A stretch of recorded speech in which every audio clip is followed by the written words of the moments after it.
are the Black Hand. Alliances come and go. Corporations rise and fall. But the Black Hand remains. We wait. We watch. Through it all, the Black Hand lives on. When we strike with ruthless efficiency.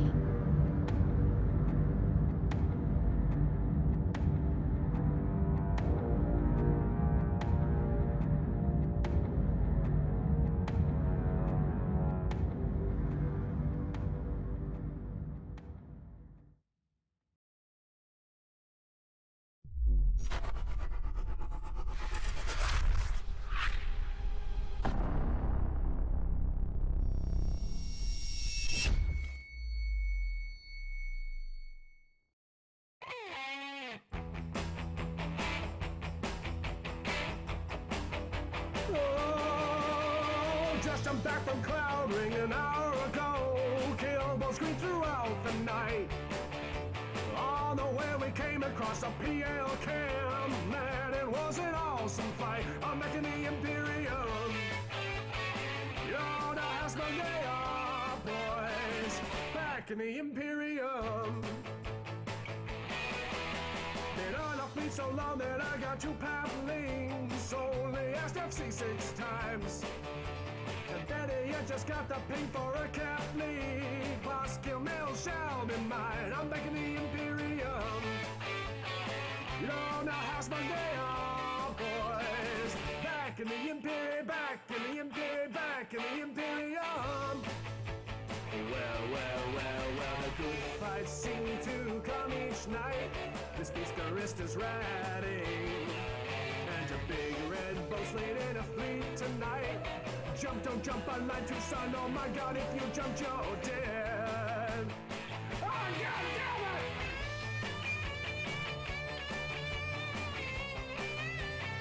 Oh no!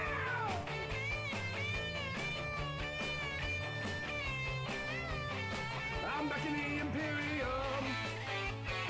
You know, now how's my day up, boys? Back in the Imperium. Well, the sea told me to share my dread tonight. Big things are happening. And if I get popped, it will be alright. Cause I can always haul on super kill meals in a rookie ship. Oh, show me all the salty tears on r/eve. That echo chamber of bedposts. Boo-hoo, Corbexx and Mittani. But what coalition gives you content the most? You are about to receive messages that may be harmful to your mental state.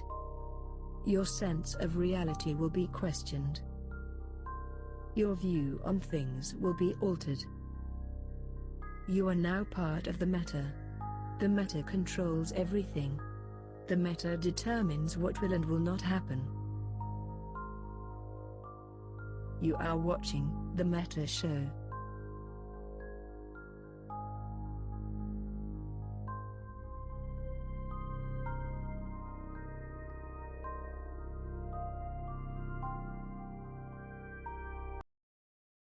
What's up, everyone? Hope everyone's enjoying their Saturday afternoon. Welcome to the Meta Show. Today we're going to have our special guest on CSM Corbexx, who's also in the Guzman Federation, which I announced last FanFest. So if you missed that, kind of fun. A lot of people angry, including that was good stuff. Trolling live on stage, and also I want to give Laz a shout out here because this is, I think, the first Meta Show in several weeks now where our man has not had a wild party the night before. So maybe today I'll get to be the hungover one. Unfortunately, I didn't actually party last night either, but you're looking good, Laz. Yeah, thanks. It's good to see you. You get some inflection in your voice. You're 100% today. That's exactly. A good thing. Excellent. And now that you're at 100%, of course, we're going to be spending a lot of time talking about like politics and stuff, which I know you love. I know that politics is absolutely your thing. Well, once it starts, I'm probably just going to walk away and like, over there somewhere. And we're just going to roll with it. Be excellent. Well, conveniently, I mean, you know, the thing that we try to do here on the show is, you know, sometimes we'll have lots of political discussions. Sometimes it'll be very like crunchy FC stuff. And the nice thing about having Corbexx on the show, who'll be on in about 20 minutes or so, is we're going to bring him in at the CCP Please segment because we actually have a lot of pretty big changes coming up, and Corbexx is going to not just talk about like CSM crap if you don't care about that, but he's going to be talking about some of the interesting things involving watch lists, the new fighters, and whatever else he'll tell us. We'd love to hear. We're going to get sort of a behind-the-scenes perspective within the confines of the NDA of what the hell is coming down the pipe, because a lot of stuff is coming up. We've got Citadels, we've got all these big expansions, all this excitement. Tiericide should be a thing.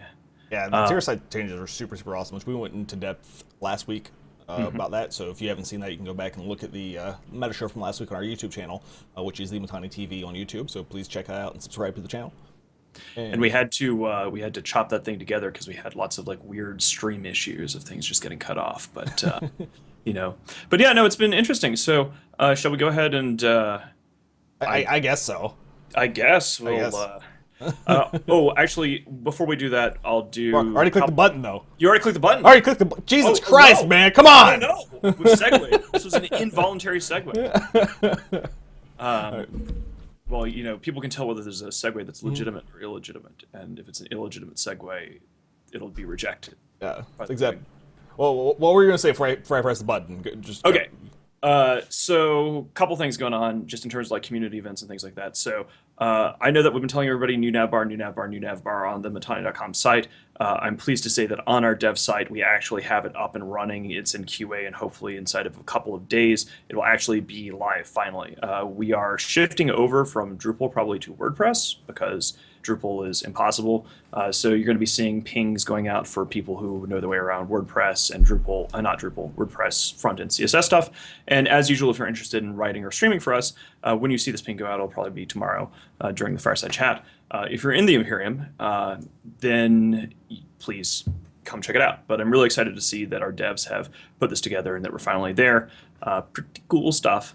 And now, one final thing is today, if you're in the Milwaukee, Chicago, Minneapolis, or Madison, Wisconsin area, we have a thing tonight at the Atomic Koi in Fitchburg, Wisconsin, which is our Madison monthly Eve meet, which is supposed to be it starts at 7 p.m., supposed to be sort of a normal Eve Online meet. The only problem is that it's at a bar in Madison, Wisconsin, full of people from Goonswarm and the Imperium, and we had to move these from Thursdays to Saturdays because having a bender that begins at 7 p.m. because it's got to be a public Eve meet, right? So you can't just start it at like party time, which is for us 10:30, 11, right? So you got to start at 7 p.m.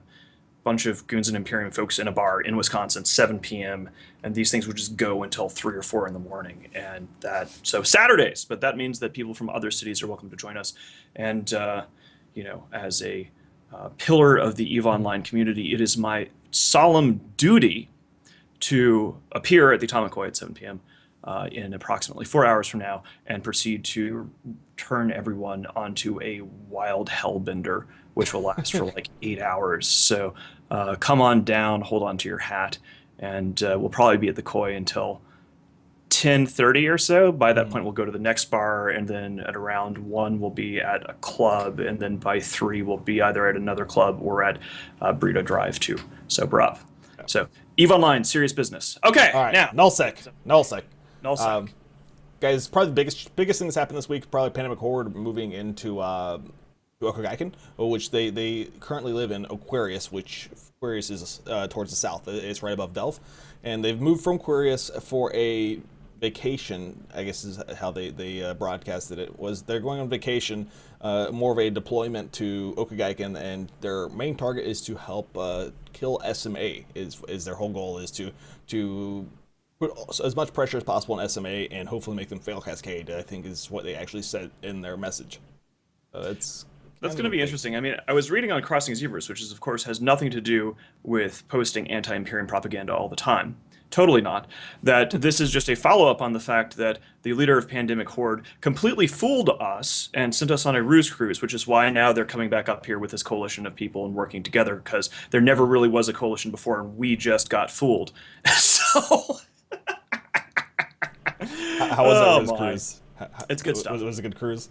It was, well, I mean, we were partially out cruising ourselves at the time because we were in fucking Cancun when all that went down, but that was funny. But anywho, this is what internally I've been referring to as the Children's Crusade. You have a lot of people who are getting funded by I Want ISK. There's a guy from I Want ISK who's really ass blasted about something that happened with SMA. Like there's some sort of weird internal thing where like these guys from I Want ISK, and you can read about this on TheMittani.com. There was a couple months ago, there was this expose that Matterall, who is a fantastic editor, went and he went through and it was very articulate and evidence focused, presented both sides, which made some people actually in the Imperium angry because Matterall's article did not just instantly say SMA was completely right. Like he interviewed all the guys from I Want ISK that he could talk to. It's fascinating stuff. But there's this weird grudge between I Want ISK and SMA, and the guys from I Want ISK are basically funding this sort of mercenary army of people, some of whom are mercenaries, some of whom are former members of SMA who have a grudge. So you see the Chaos Theory Alliance, which is a schism from SMA down in Fountain, working with people like Tissue and in general, sort of a bitter X Brigade. So as part of that, Pandemic Horde has moved to Oka, and you did start to see NC move up their dreads into Vey, and partially move some of their supers into Iridia on the border to Solitude to be able to project power into Cloud Ring or Syndicate, but not quite moving away from their moon farms in Iridia and Delve. So there's a lot of weird, hedgy political stuff taking place because as long as these guys can keep this war going, they will continue to get paid on a weekly basis from I Want ISK. So I think this is an arrangement that suits everybody except for SMA just fine. Obviously we're defending SMA, we're doing everything that we can, which is pretty easy to do. But this is it's not like a normal war, because if there was an actual like invasion and its assault, then the ISK faucet would turn off. Right, you don't want to work yourself out of a job if you're on the take. So yeah, it's interesting. It's good stuff. I've gotten a chance to see some old returnees to the metagame pop back up. I've seen signs of a certain RMF Horus in the winds. The infamous would-be puppet master Kral Lamar is involved with these people, who has been banned repeatedly for RMT and bragged about it in an article on Eve News 24.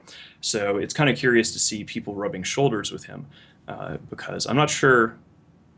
This is like super political stuff, but basically, if you look into this, if you look up into RMF Horus or Puppet Master, things like that, this is not the kind of guy who normally gets to rub shoulders with the people that he currently is, and I don't know whether people realize who he is, because it turns out this dude is also the same guy who was behind that Selden Crisis. Do you remember the Selden Crisis thing? I don't.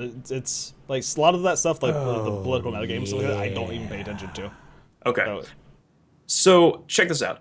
About a year ago, now I can't throw shade about Kickstarters fucking up, right? Because, right? But so there was this idea that this guy came out of nowhere, and we didn't know at the time that it was RMF Horus, or the Puppet Master. Was the idea that he was putting together an MMO that they wanted to Kickstarter for 250,000 euros to basically make a Foundation, Isaac Asimov Foundation-based spaceship game. Right, and they had a really slick-looking trailer and all the stuff, and it came out of nowhere. It's like, what the hell? Who is this? What's going on? Well, it turns out that was actually RMF Horus, aka the Puppet Master, aka Kral Lamar, and he didn't get a license or talk to the Asimov estate at all. So Kickstarter itself shut it down because there was instant C&D, cease and desist, like legal shit went down about that. And at the time I was like, wow, that's really interesting, because I'm a big Asimov fan. Like, I love the Foundation books. Harry Seldon is sort of like an idol of mine.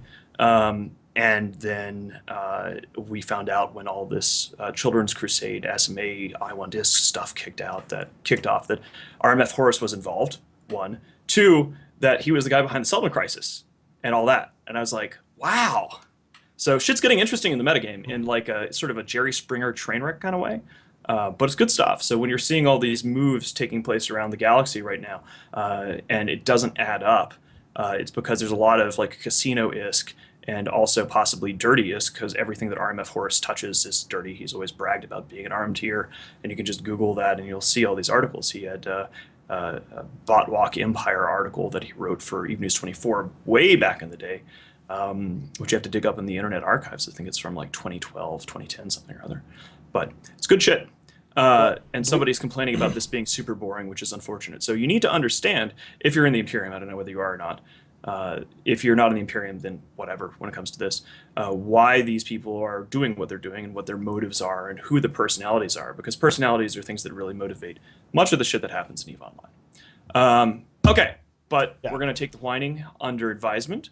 And what else do we got? Well, before we the one thing I was going to ask you, actually, I don't know if you know or not, but do we know how much ISK I1 ISK is actually making on a monthly basis? That with them paying all these different groups on a weekly salary, like how much ISK are they actually pulling in to be able to afford this?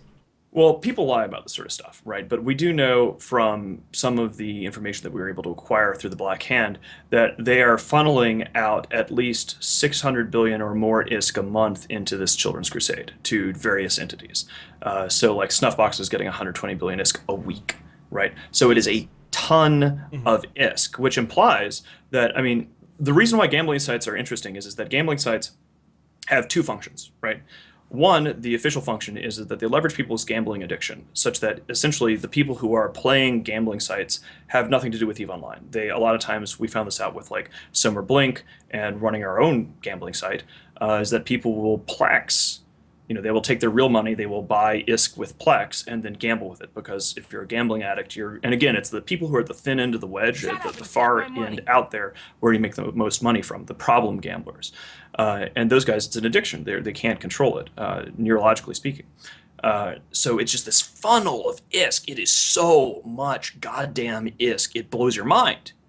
Because it's not real ISK, right? It's not money that's coming from these guys ratting or mining. It's money that's coming in from their wallets, buying Plex.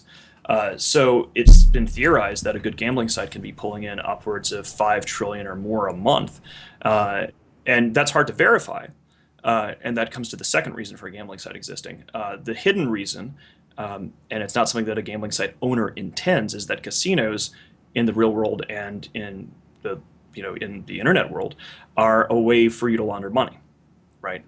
So let's say you RMT a bunch of money, right? Or you're planning on RMTing money and selling it to somebody else. If you have an interest as a banker or something like that in a casino, you then go and you gamble away all that ISK, which just goes into the slush fund churned through the casino's bank accounts, right? And comes out the other side. If you have a residual interest in the casino, let's say that you lose half the money on gambling, half the dirty money, it doesn't matter because the winnings that you get after it's gambling are coming through the casino.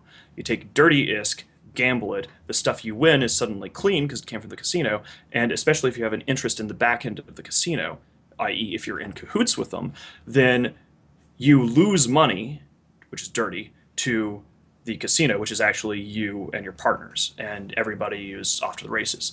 So this is why, my theory, I could be wrong, this is why in almost every major situation where you've seen a casino in EVE Online, if it is not directly connected with an alliance, right? Like if it's an alliance-based casino, a lot of times, like, EveBet is PL affiliated, and I'm pretty sure that is helping fund PL's coffers, and good on them. Evening Games Club, which is what we ran, was explicitly just to make money for Goonswarm, right? Why wouldn't you? But if you don't have an affiliation, you end up like in a Somer situation where you just have tons and tons and tons of ISK, trillions and trillions, because it's gambling addiction and RMT laundering and all this other stuff. Even if you're not to blame for that, you just have these piles. And then people end up looking for ways to turn that into real money. Like what do you do when you're making 7 trillion ISK a month? Like you buy 5 Titans, okay, I'm bored. So yeah, that's basically how that shit works. Yeah. Okay, it makes a lot of sense. And I believe Aerith in chat said he thinks that they're probably pulling about 1 trillion ISK a month with the. Okay, I'm going to go ahead and say that Aerith is probably right in that, because since he is one of our finance team guys, the problem we got this also is that people will brag about how much ISK they're making in order to seem powerful, because it can't be verified in any way. So if one of the finance guys who is actually like Aerith knows how all of this shit works, and if Aerith is saying that it's probably about 1 trillion a month profits, that would explain a lot, because hyperbole would be like, well, we're making 5 to 7 trillion ISK a month, but that would be insane, right? That would just be bigger than the economy. So there you go.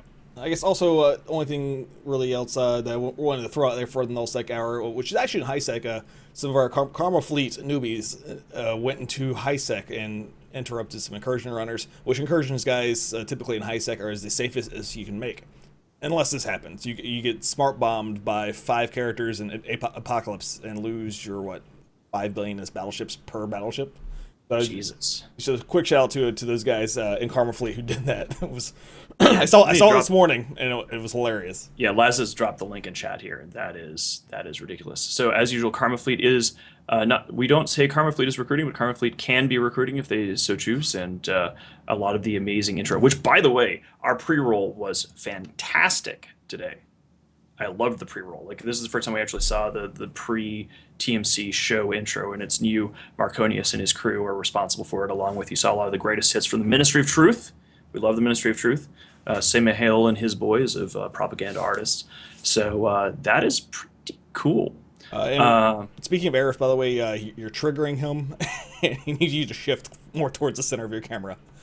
Is it? Do you need me to move this way, honey? Or okay, there we go. Is that it? Is he going to be happy now? Yes. Also, quick shout out to McZerg, $5 with oh yeah in the comments there. Thanks so much, and also Ms. Evil, Baku's, all you guys with the new resubs and subs. All right, guys. Shifting into CCP, please. We're bringing in CSM member Corbexx. He's going to talk to us about some changes. And the biggest thing probably going on right now is EVE-NT. And the CCP actually announced quite a bit of new stuff that we're going to talk about today. Okay. Corbexx, are you going to be joining us right now? Are yes. You here? Can you hear me now? I can. We can hear you. The mysterious voice of Corbexx. Are we going to get a little Eve avatar of Corbexx up, or are we just going to hear his voice like a ghost emanating through the show? You're really demanding today. I am demanding. I'm in a mood. I'm sort of like, I think it's like the pre-Bender prep, because normally speaking, when you guys see me on the show, like Saturdays are kind of like, oddly enough, I've usually gone out Thursday, Friday, or what have you. Saturdays are not like, oh wow, I'm going to go be wild and crazy. Sometimes I will anyway. But I got to get into the zone. Right, like the Madison Monthly Eve meet is serious business, and now that we might have more people from Chicago coming up, because then they can crash in Madison and like try to sleep off their hangovers. You know, I need to make sure that I can show everybody a good time. Right, there's a lot of wallowing to be had here. There's a reputation to uphold. So we'll see. What will really happen is it'll end up being Bible study. 5 people will show up. 5 apparently I can't even use my hand correctly, and you know it'll be horribly boring. And yeah, okay, so let's talk about partying, and we're talking about CCP, please, I guess. Do you want to talk about the fighters first? Because I've managed to find a sure thing. Yeah, if you found something, let's go with the fighters first. Yeah. So why don't you tell us about the fighters? So I can't say too much, but we did actually get to play test this at the summit, and the fighters look super interesting. But these are all the slides. I've linked it in Skype, if that can be linked in. Yeah. It's the Imager link, I believe. Yes. Yeah. These are all the slides from Eve Nottingham for someone that's fantastic and put them up there. But and I can't talk too much about it because I'm not sure what Jamie and Ben have said. But it shows all the different types and what sort of abilities and stuff they're going to have, and then it's not showing the effects of the Titans, sadly. But there's some pictures of the Force auxiliaries. Did they say anything about like the ETA on this? Like, should we expect the new fighter stuff coming with the Citadel expansion, or? Yeah, that's probably NDA. So I'm not going to want to risk saying when it is, and that's something they get really touchy on when we say, "Oh, CCP will have it by here." Well, I mean, I know they when they originally announced Citadels and capital changes, they did say that they're going to be paired together and come out the exact same expansion. Yes. Yeah. So when they originally announced that, they said that. So I don't if they've changed it or not, I don't know. Our guys are asking in chat, and this is a thing that's come up a lot, and I guess this is the first time that some of these things have been put in public because of EVE-NT. Is it how is ratting? And this is an amazing question for me to be asking, but Theta needs to know, which is. So I've never used anything but a dread to shoot stuff, so I'm probably not the person to ask. But I think it's going to be interesting. I mean, in the cap group, Larrikin did say the fighters will not auto-aggress, so that's potentially going to be a bad thing, I guess. Yeah, that's bad. That's bad. Very bad. That means that people will have to actually pay attention to PvE and EVE Online. And the horror. But, yeah, so you can see the UI with the different fighters and abilities, and it's almost going to be like controlling 5 ships, but it will be like controlling 5 ships. It's going to be interesting because, I mean, if you look at the screenshots, you see that they have ammo counts and things of that nature, which which I'm pretty sure only certain fighters will have an ammo count. I'm looking at it now. It looks like it looks like main guns on fighters don't have ammo, but their special abilities like the missiles and bombs do have a limited amount of ammunition before they actually go back to the fighter and or carrier rather to restock. So it kind of looks like they're taking a World of Warships spin and then using it that way. Yeah, it's very, very much like World of Warships, but it's a super high skill cap, and I've never really done anything like this before, but it was really interesting, and I think people are probably going to like this. I think ratting is on everybody in the Imperium's mind right now because we have an incursion in Saranin, which means that it's kind of hard for us to send reinforcement fleets anyway. So we have sort of like involuntary, as Aerith points out here. Forced. Yeah, exactly. Sorry, guys, you have to engage in PvE content because of reasons. And Laz is linking the fighter cheat sheet here in chat right now, so everybody can see it because getting these things up on stream can be kind of a pain in the ass. But you can see these fax machines, which do kind of look like desktop printers. I mean, I'm not. I saw the concept art for slight subject change here. I saw the concept art for a new Griffin model that was posted on Reddit a while back, and apparently the dev who did that got hired by CCV. Like he did it as just like, and that new Griffin model looked fantastic. I'm not really sure that I'm sold on the new fax machines, but unfortunately, they're pretty ugly. I think the only one that I saw like outside of its deployable mode, like the Caldari one, looks actually pretty good. I like the Caldari one. I was about to say I like the Caldari one. Like some of them just look like stations. It's like here's a station, a little station that's going to rep stuff. Yeah, exactly. Yeah, I'm not impressed at all. Besides, but like the Caldari one looks pretty cool, but all the rest are kind of eh. The Caldari designs in general, like the Caldari redesigns, have been fantastic because I think in a lot of ways the Caldari ships have had the most to gain from redesigns, except for one pet peeve that I have, and I've been ranting about this since 2011. Is oh my god, please somebody in the art department who might be watching this redesign the Rapier and Bellicose and Hugenhull. Like it's so weird and it's just and that's one of my my pet peeves there. But okay, so fighters going to be high skill cap. What do you mean by that? So there's tons of stuff going on with fighters, and like you get to control multiple ones, and you've got to look after them all. And there's potentially a lot of stuff going on all at once. So it's going to be very, very sort of micromanaging. So it's looking very good. I mean, I don't want to say too much because I don't want to get in trouble, but it's we were super impressed, and like pretty much everyone said, like it's really good, and it's going to have a really high skill cap.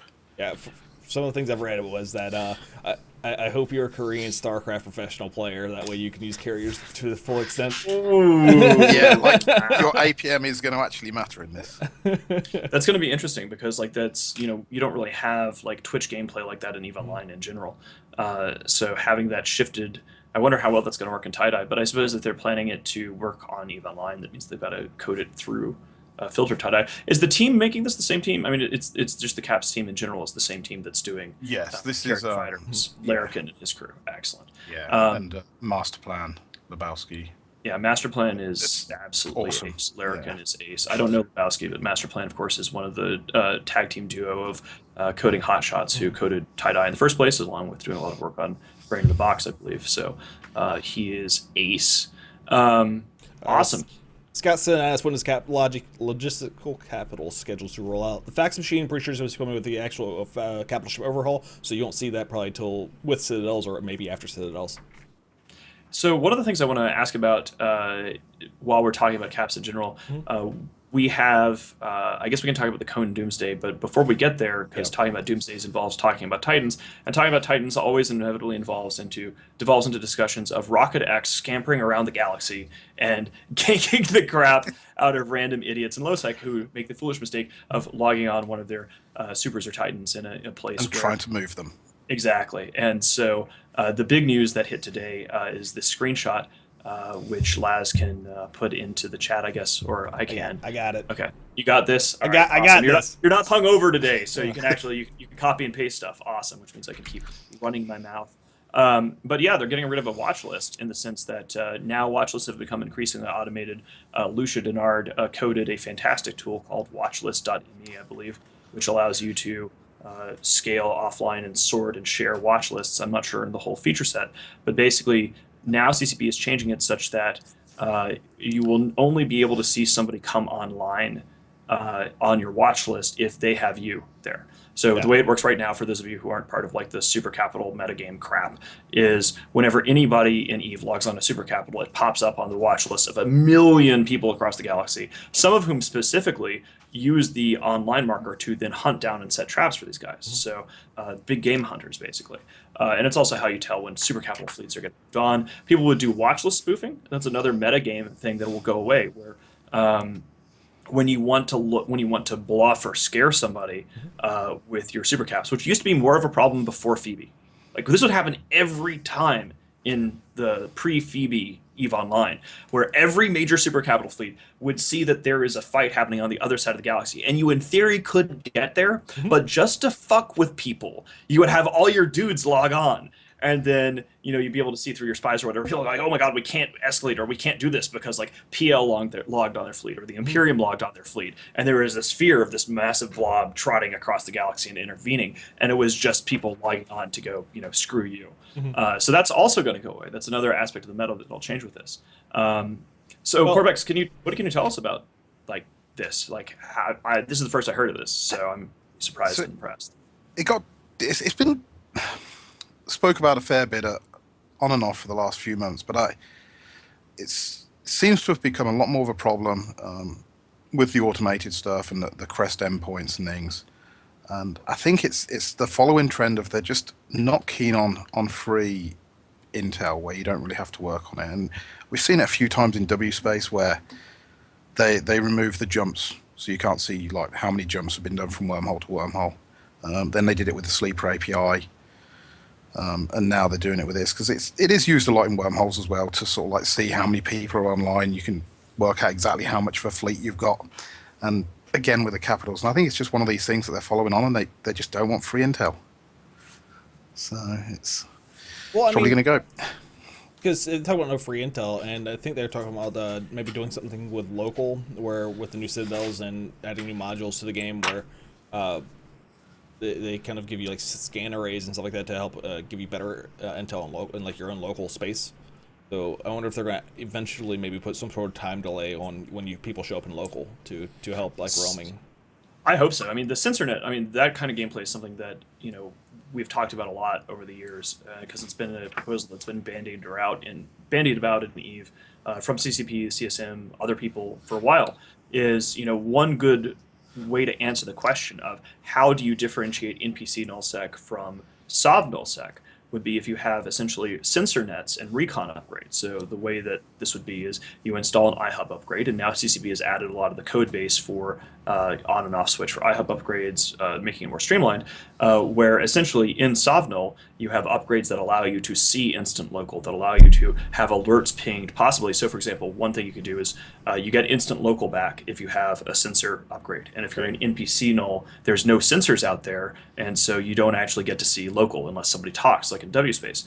Another advanced upgrade that you could, again, each of these upgrades an alliance that has SOV would need to pay for, right? So in your home system, one idea that I'm a fan of would be, so when you have a particular iHub upgrade, if a hostile comes into the system, it actually sends an alert into local. Mm-hmm. Or sends an alert to the SOV holding alliance owner of that iHub, such that, again, that particular alliance that is paid for that upgrade in that system only gets the intel alert, right? So that's a way to tie people to their SOV and get benefits and get scouting and be a thing.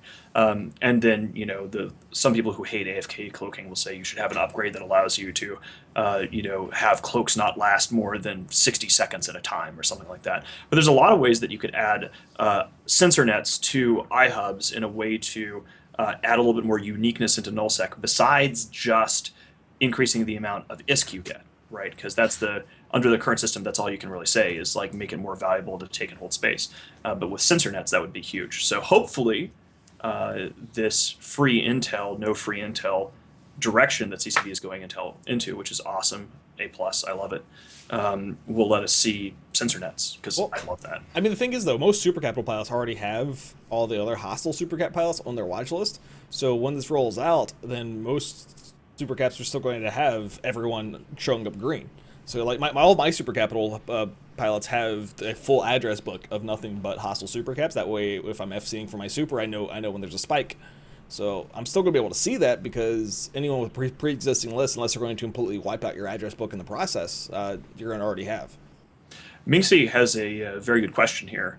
And you're right, is that people will have to delete their watch list, which is going to be funny. Like, there's going to be this mutual, like, basically like the grand galactic Facebook unfriending equivalent of all of these super capital pilots saying, you know, screw you, we're not buddies anymore, so you can't see where I'm going. But I wanted to highlight that Minxie has an excellent question here. So talking about like my CensorNet idea, is Minxie is saying, why wouldn't NPC null have the same tech though if they have SOV?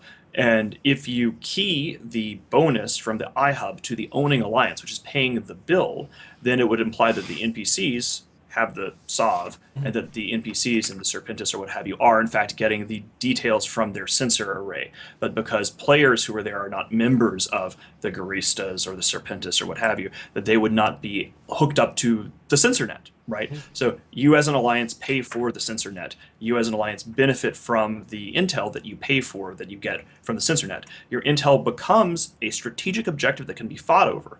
Then you have a situation where when you're doing signal attacks, you want to blow up the iHubs even more because you want to make the local sensor net go dark. And that would explain why in Sovnol a given alliance gets that intel. And that's another thing that's interesting, is that people are always trying to say you want to get rid of blues, you want to have a reason to break up blocks and have people really live in their space, as opposed to like this massive kind of mess that we have today. If you had sensor nets keyed to given alliances, you know, you might be blue to somebody else, but if you're in their territory, you're not paying for their sensor net, which means that you're not getting that data. So there's a lot of ways that you can go with this that would actually make a lot of our enemies who don't like what the Imperium is doing happy, but I think it's would be fantastic for gameplay.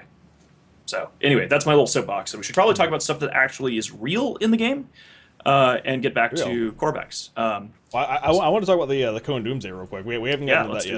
That. And I don't know if they showed you guys any other Doomsdays besides the Beam Doomsday and Cone Doomsday that they showed at EVE.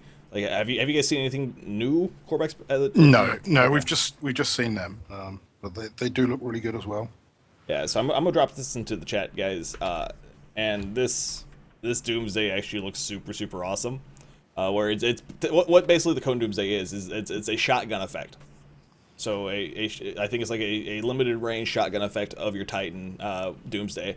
And if you haven't watched the video yet, you should take the 30 seconds or whatever it is to watch it. It's pretty awesome, actually. I'm like trying to watch where it kicks in here now live on the screen. It's at the 50 or like 1 minute mark, I think it is. Okay. I'm trying to find it. Yeah, Come on, shoot. 110, guys. Go to 110 on that video. All right, here we go. Let's see what this looks like.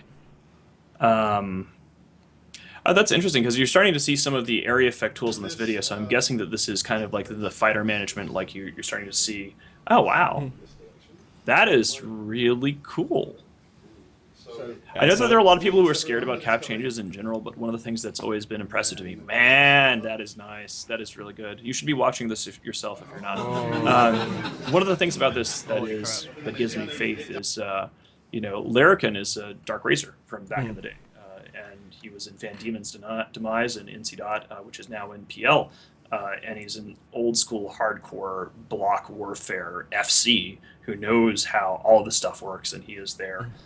And everything that I've seen from the Caps team thus far is pretty nifty. I mean, it's scary because change is scary, but you know, at least you have somebody whose hand on the wheel is sensible, reasonable. Corbexx, do you have anything to say about Cone Doomsdays before we segue into CSM politics? Not really. I mean, I've never even flew any of the big ships, so I've seen it, but that's the stuff I just sort of let Sort and Thoric and the Cap guys do, because I don't know enough about it. As a Titan pilot, I'm actually really excited about the Cone Doomsday. Like it's like old Doomsday, but more like direct, and it's gonna be good. It's a high skill cap thing. Like the ability, it's essentially a skill shot from a MOBA, basically. Well, I mean, as an FC, like because right now the way you've played, like you have people anchored up on targets. And with the new Doomsdays, anything within a certain range of that Titan, once it fires Doomsday, gets its capacitor neutralized.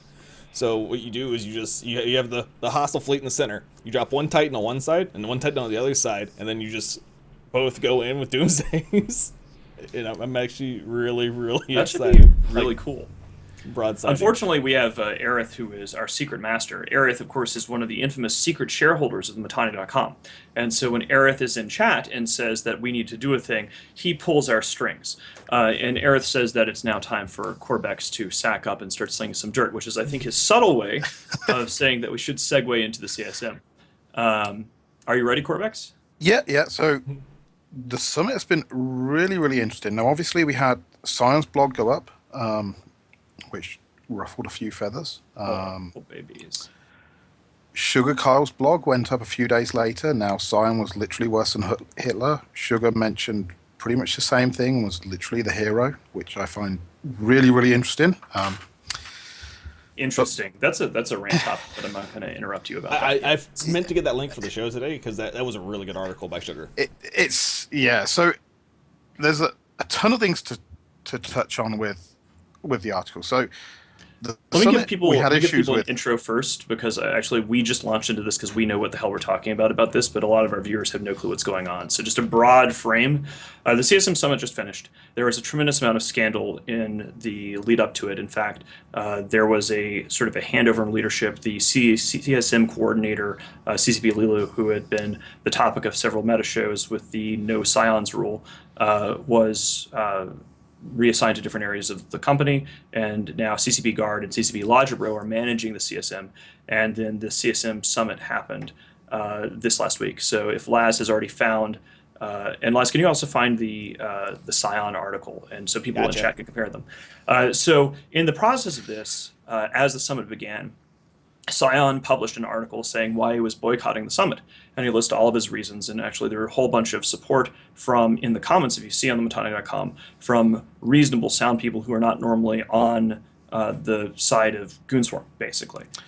So you have had Minxie posting in support, you saw Ripper Tag posting support, even Xander Fina in Tweetfleet Slack was basically saying, like, you know, I don't like Scion because of X, Y, and Z, but you know, the criticisms are legitimate about how the CSM works. And then, of course, Sugar Kyle posted something similar herself, and Scion was vilified because he is a goon, and our critics are hypocrites. The very same people who are attacking Scion, if they appreciate Sugar's blog, are hypocrites and cowards, basically. I don't have to sugarcoat it because I get to be an asshole in a red shirt here. But it's an interesting illustration. If you look at Scion saying the things, the saner heads saying this is reasonable, the saner heads say the same thing about Sugar Kyle's blog, and then you get to isolate the screechers. A good example would be Rick Javix was just losing his shit in the comments about the Scion article. But that is the drama. This is why we like politics, is because in the lead up to politics, it's not just dry spaceship councils. It's people screeching at each other and trying to stab at each other and do all these sorts of things, and revealing their hypocrisies and character flaws. So with that, we had the summit and all of the handover possible drama, and a lot of discussion about CSM reform. And that is how we get to the big question, which is who, Corbexx, I know that you were very vocal. Who's pushing? See, there's basically been 5 people that have been really pushing for change and to try and get it sorted. Because one of the biggest issues is everyone looks at it and it's our fault. It's the CSM's fault. Like, oh, you're not doing this, you're not doing that. When in reality, and I've said this numerous times, Science said it, it's like we could have had 14 Sugar Carls and we'll still have issues. Like, we will still have 90% of the problems we've had this term, because a lot of this is CCP side, and it's basically a total systemic breakdown of communication between the CSM and CCP. So there's been 5 of us that have really been trying to get this sorted. Me, Scion, Thoric, Sword Dragon, and Sugar. And we've all got all taken hits one way or another, some a lot more than others. And it's not been pleasant. And yeah. When you say taking hits, what do you mean by that? So like Sion's obviously been sort of like everyone's gone after him. Sugar Kyle is incredibly, maybe not burnt out, but just drained. I'm like very tired of trying to get this sorted because it's bonkers why it takes so long to get it sorted. Thoric has obviously took a lot of hits from it as well. Sword Dragon has just everyone's gone after him, and it's not been pleasant, but we've had to stand up and get it sorted because, I mean, some people just wanted to not make a first and have it carry on, and the CSM couldn't carry on how it was. Like it would have been the end of the CSM. Maybe not this term, maybe not next term, but it wouldn't have lasted. So we pushed and pushed. Like Sugar pushed loads at the summit, and what was really interesting was when we actually got to the summit, we were speaking to a lot of devs, and a lot of us are really, really good friends with a lot of the devs. And it turned out that they didn't even know about this as well. And they were like, well, we've tried to get in contact with you. We thought you were ignoring us. Yeah, and we were like, well, actually, we thought you were ignoring us. And it's only when we sat down and actually started to discuss all this that we've realized that there's been a massive issue where they thought we were ignoring them. We thought they were ignoring us. And it turns out there's just like a huge problem like in the middle with it all getting transferred. So luckily we've now got Guard and Logibro, and they took over, and to be fair, they've done a fantastic job because it was all done from a super short notice, the summit. But we had multiple meetings before we went to the summit. We had a meeting with Andy, CCP Seagull, like she stepped in as well, and she has been awesome as usual and really, really helped. And basically she's just gone, right, we're sorting this from top down, like stuff's got to change, we've got to work together because this is like crazy. So she's really, really pushed our corner as well. So a huge shout out to her. She's been amazing. And yeah, we've had multiple meetings and we've actually got a lot sorted. And the nice thing is there's a fair few changes. So one of the issues we had was we switched communication platforms like 3 times in a year. Or we went from Skype to Slack to HipChat. What was the third? Yeah. Yeah. Why? Yeah, it's one of them things. It's like 2 months to the end of, 3 months to the end of the term. Just wait till the new guys come in and switch over there. I mean, it sounds fairly logical and sensible, but whatever, we didn't. But it turned out that most of CCP didn't even realize we were on their HipChat. And because the rooms were closed, they couldn't even see the rooms to join. They had to be invited in. So we couldn't even get them into rooms to talk to them. So you guys were sort of like kept in the dark and fed shit, essentially. You were like mushrooms. Interesting. Yeah, so it's and I mean, I don't want to point blame and criticize because it's not sort of. I mean, it's been. I mean, the important thing is it's been dealt with. Been like you went to the rectified, summit, yes. and if it's been rectified, then there's no reason to point fingers. It's just about move on and fix it. But it Yeah, explains a that's it. lot of disconnect. Well, yeah, it is. Now, some of the other things. So we've got everyone in rooms. We've got whole teams in there now, which is really, really good. What's even better is, and this is something I've been pushing for the last year and a half, is we get to see the roadmap once a week.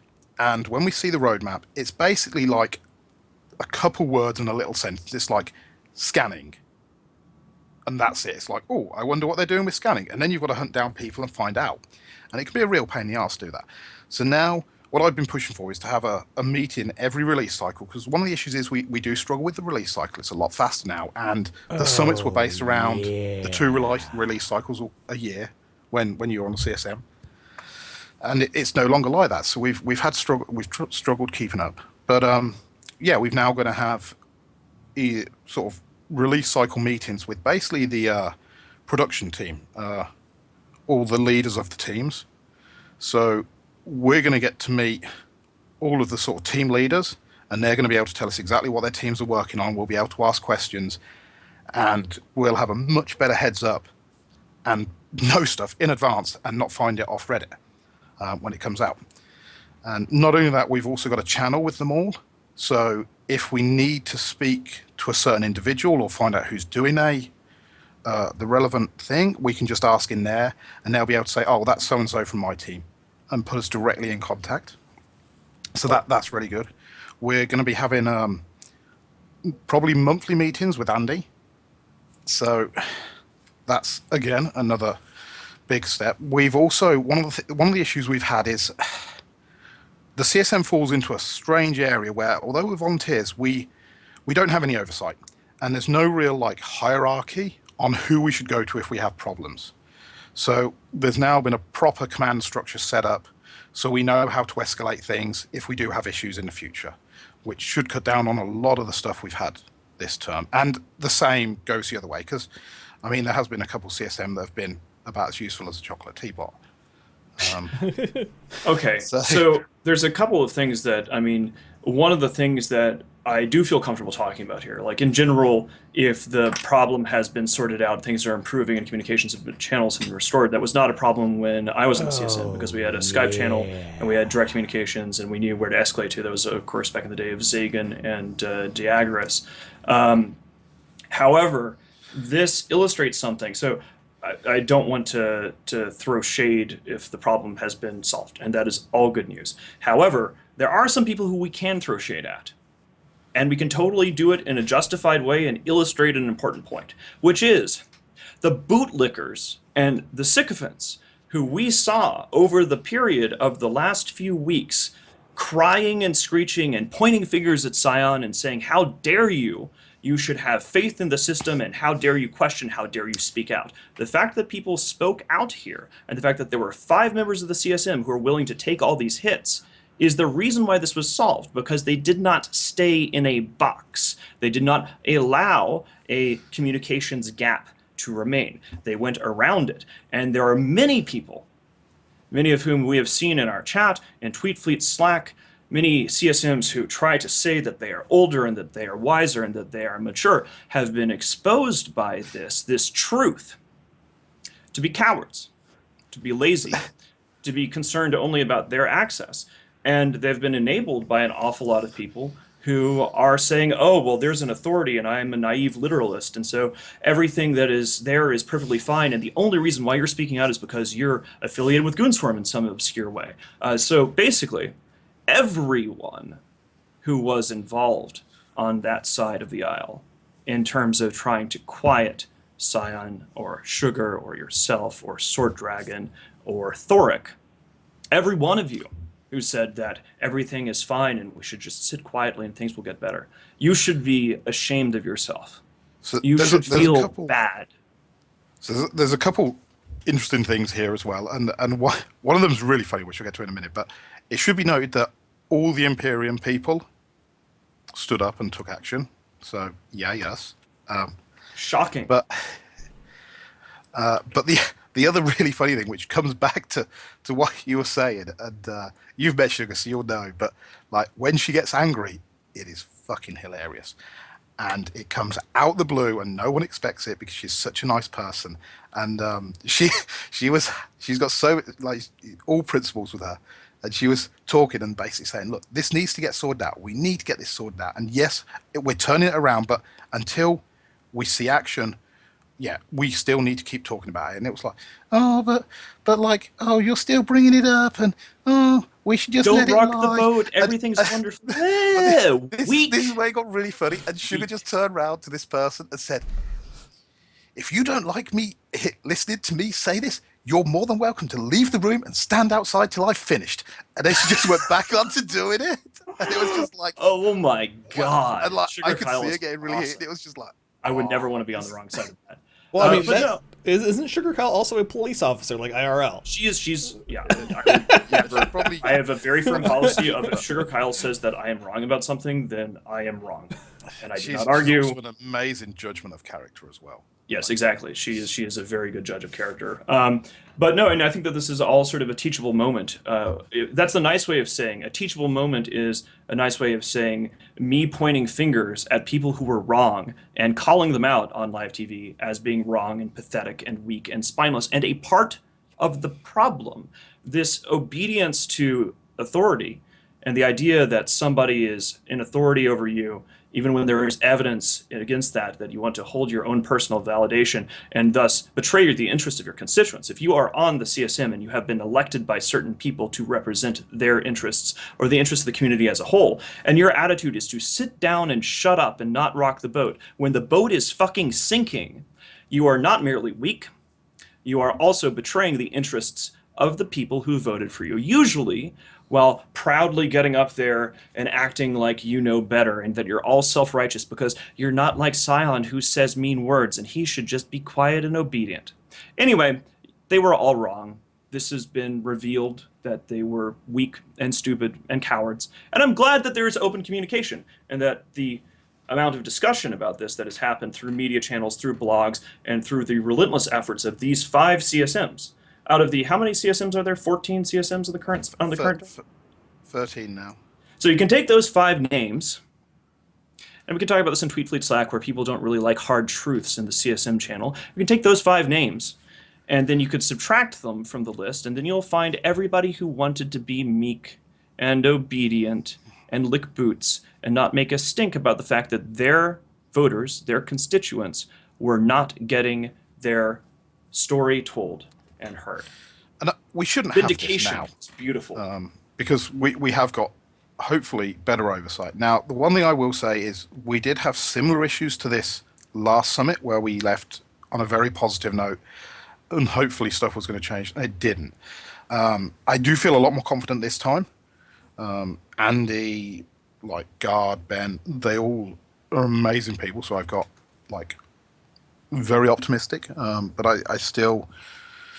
yeah, want to wait a little bit and see. But, I mean, touch wood, we've got meetings coming in and stuff, so it seems like it's working, which is really, really good.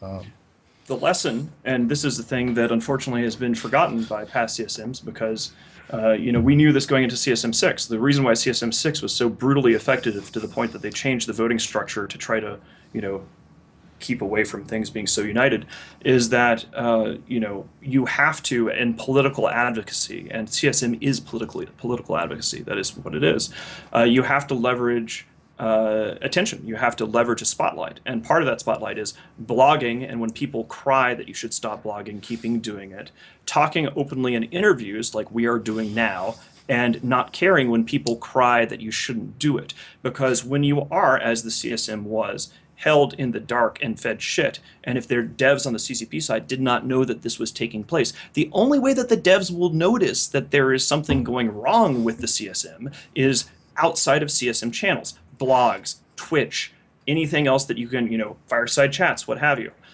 So in the future, hopefully, there might be more hope for this because at least 5 members of the CSM are willing to speak for their constituents in public, and they now know how to get things done. So as long as you don't forget to blog or speak out on Twitch, the CSM should improve. All right, so I'm gonna kick you off your soapbox now. That's a fun soapbox too.